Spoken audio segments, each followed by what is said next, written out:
En el día de hoy finalizamos estos programas especiales que hemos hecho acerca del multiculturalismo en Australia y la labor que ha hecho el parlamentario Telmo Languiller. Telmo, buenas tardes y bienvenido. Muy buenas tardes, Carlos, muy buenas tardes, gusto de estar contigo, compartiendo nuestras vivencias en este país, en Australia, en la ciudad de Melbourne, en Victoria, y particularmente en nuestra comunidad. Siempre uno deja lo mejor del banquete para el final. Es que no hay cosa más linda que hablar de los terrenos nuestros. Entonces, en el tema de hoy tocamos multiculturalismo e Hispanoamérica. En Australia habitamos una gran cantidad, diría yo, de hispanohablantes, de diferentes países, de España y toda Latinoamérica, e incluso de otros países que también hablan español. ¿Cómo ves tú que ha sido recibida nuestra lengua? Pues empecemos hablando de la lengua y la raza en este país. Bueno, yo creo que no hay una respuesta. La respuesta en general es que positivamente y que cada vez es mejor. Ahora, tuvimos nuestras etapas y hay ejemplos históricos. El capitán Torres y el capitán Quirós en el 1606 hicieron la cartografía de Nueva Gales del Sur y de Queensland. Están archivados en el Museo del Prado en Madrid, pero en la historia de aquí, de este país, han sido completamente ignorados e históricamente fueron los primeros que lo hicieron. Sin embargo, hubo reconocimiento de los ingleses. Sí, porque hay mucha gente que no sabe por qué se llama el estrecho de Torres. El estrecho de Torres y el capitán Quirós, dicho sea de paso. Tú imagínate de que en la isla Vanuatu tienes un monumento a la vida del capitán Quirós, sí, y sin embargo no hay un monumento aquí sobre la vida del capitán Quirós.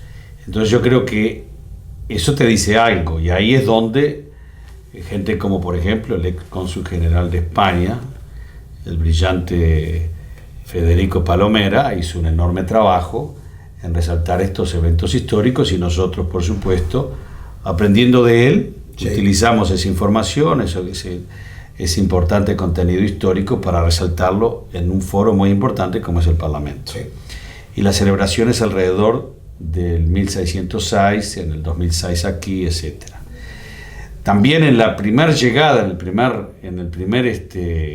primera llegada de europeos en el 1776 en Botany Bay,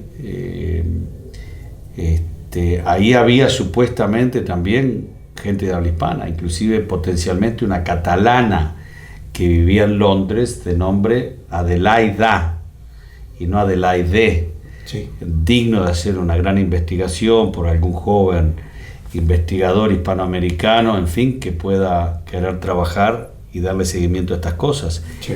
Y también, como tú sabes, nosotros hemos resaltado la vida del capitán Arturo Phillip, que antes de llegar aquí tuvimos un espacio sobre la vida y su obra, que tiene que ver mucho con Hispanoamérica. Por supuesto, el capitán Phillip había estado en Río de Janeiro, donde hay un museo, haciendo campaña contra el esclavismo en aquellos años. Hay que tener convicción y coraje para hacerlo. Luego va a la hora de Uruguay, en aquel entonces, y se estaciona en Colonia do Sacramento, donde caía el Tratado de Tordesillas, para defender los intereses de las coronas. Estaba a préstamo de la corona británica hacia la corona portuguesa. Luego pasa al norte, participa en el sitio de La Habana, pierde su nave, captura la Infanta, una nave española, llega a Gran Bretaña y de ahí parte para aquí. Imagínate la conexión histórica. Sin embargo, esas conexiones históricas las estamos empezando a reivindicar hoy. Del 2000 en adelante hemos podido empezar a hablar con más soltura, diría sí, yo. Porque en la historia oficial poco o nada se sabe. La historia oficial, muy corto. La historia oficial no ha sido una historia oficial multicultural. Y no somos los únicos que estamos reivindicando la participación hispanoamericana diría yo, iberoamericana. Los griegos están reivindicando su historia también en su participación, los italianos en la Primera y Segunda Guerra Mundial. Todos esos conflictos grandes que han definido a esta nación, que le han dado su psiquis, inclusive, fueron escritos por historiadores que veían la historia a través del prisma monocultural.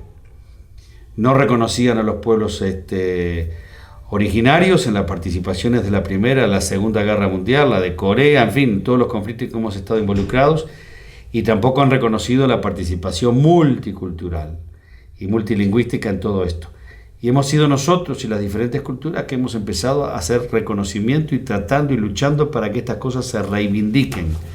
¿Por qué? Porque la sociedad tiene que conocer la totalidad de la historia y no solamente una parte de la historia escrita por un grupo cultural, lingüístico de esta sociedad, importante como es, pero no es el único. Entonces esta sociedad la estamos moldeando entre todos, a partir de la aceptación de que esta es nuestra sociedad, de la concepción de ciudadanía, que aquí no hay clases de ciudadanos de primera, segunda, tercera y cuarta clase. Acá somos todos los que estamos construyendo eso.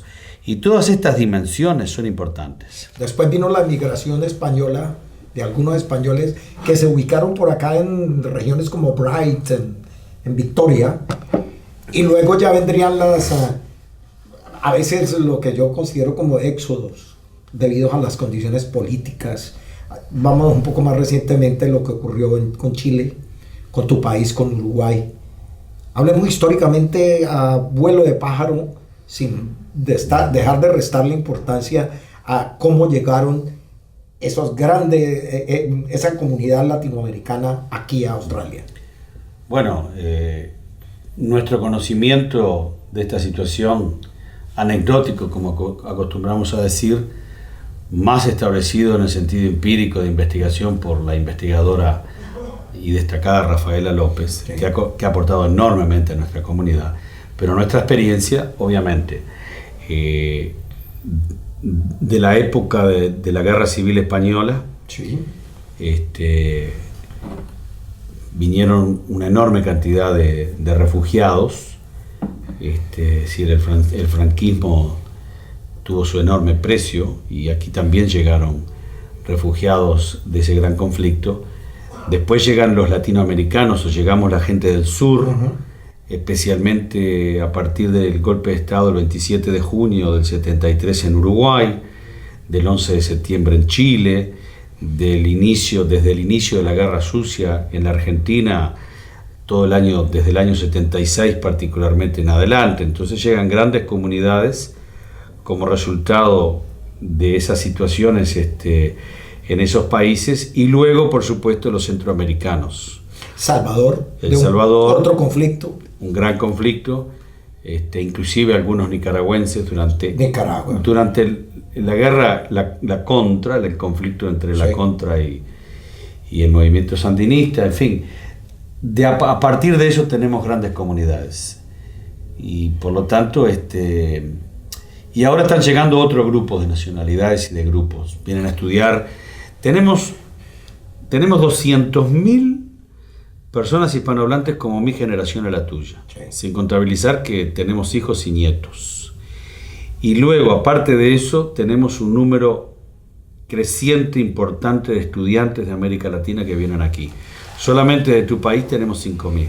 Mira, en eso hay que recalcar algo. Estábamos hablando de problemas de guerras, de dictaduras, pero por ejemplo en el caso de Colombia la gente también le ha estado huyendo a esa guerra de Colombia. Por supuesto. Que hasta el año pasado, pues, de las tantas guerras que ha habido en Colombia, hablemos de la más reciente, que es el conflicto con las FARC, que gracias al proceso de paz del año pasado se logró por lo menos detener eso un poco. Pero mucha gente tuvo que llegar a este país, chicos profesionales incluso, que les toca llegar a hacer oficios varios, pero es un poco huyéndole a algo, hay que ser realistas. Claro. Ahora de pronto va a venir una oleada de venezolanos, que ya es muy lo posible. Lo beneficioso para este país y lo trágico para América Latina. Y digo trágico para América Latina. ¿Quiénes son los colombianos venezolanos que llegan aquí? Yo, por ejemplo, analizando los venezolanos, y es trágico, ingenieros civiles, gente altamente calificada en la industria del petróleo, que inmediatamente nuestras empresas las toman aquí, yo conozco cantidades, y terminan trabajando en esta región, se van a Singapur, se van a Rusia, excepcionalmente bien pagados, técnicos de primera línea, que lleva toda una vida desarrollarlos, que claro, para nosotros es bueno, terminan aquí en este país, nosotros no pagamos por su escuela primaria, nosotros no pagamos por su escuela secundaria, nosotros no pagamos por su universidad, nosotros no pagamos por su calificación y por su experiencia, que vale, ¿cuánto vale todo eso?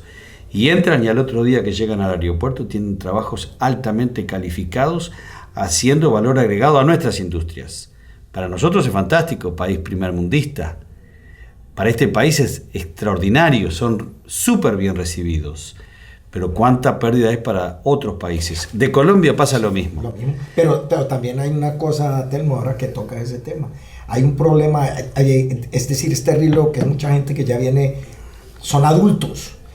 Y hay algo que en Latinoamérica, los incas la llamaban la Pachamama, la madre tierra. Eso duele, Telmo, cuando tú sales de tu país obligado. La nostalgia siempre queda. Por eso es que uno encuentra esa simbiosis de gente que no pertenece ni aquí ni allá, claro, que crea muchos problemas. Sí, tú lo dices, en el sentido valorativo, pues es muy importante porque llegan profesionales y todo, pero a nivel incluso psicológico es difícil para todos estos lograr adaptarse a un nuevo ambiente. Sin embargo, Australia abre las puertas para que lleguen.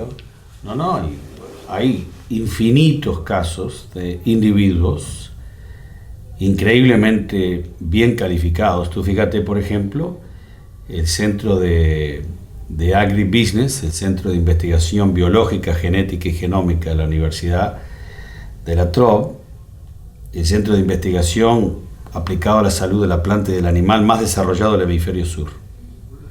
Así, más desarrollado del hemisferio sur. Dirigido por un gran compatriota uruguayo, el eminente profesor Germán Spangenberg, sí, de las principales eminencias en el mundo, que hoy dirige este centro aquí. La historia de su familia es la historia de la familia nuestra. Llega la dictadura, termina en el exterior, hoy tienes una de las principales eminencias transformadoras de nuestra economía acá, en este estado. Imagínate lo que podría ser transformando países y economías, con todo respeto, pequeñas como son Uruguay, inclusive en algunas instancias otros países de la región que en este rubro compiten, pero a nivel de ciencia y tecnología, claro, y de innovación, especialmente en la temática de cumplir con los desafíos que enfrentamos hacia el 2050, donde tenemos que multiplicar nuestra producción de alimentos en el orden de 70%, de 7.000 millones de habitantes a 9.000 millones de habitantes. ¿Cómo haces eso si no es con innovación, con nuevas tecnologías increíblemente sofisticadas?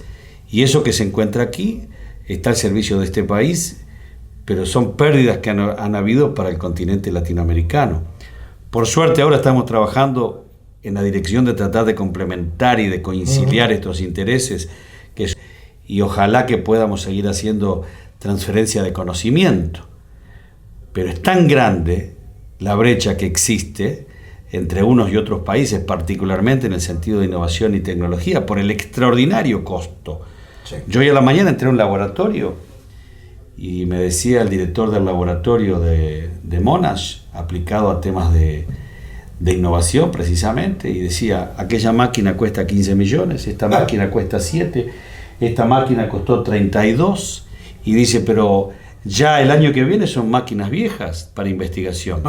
Tenían un robot que hacía pruebas, donde la mayoría de los países tienes que tener 50 personas una al lado del otro tratando de poner tubitos en un lado y el otro, y el robot hacía ¡rum! Y multiplicaba por miles las pruebas que se tienen que hacer. Cosas increíbles.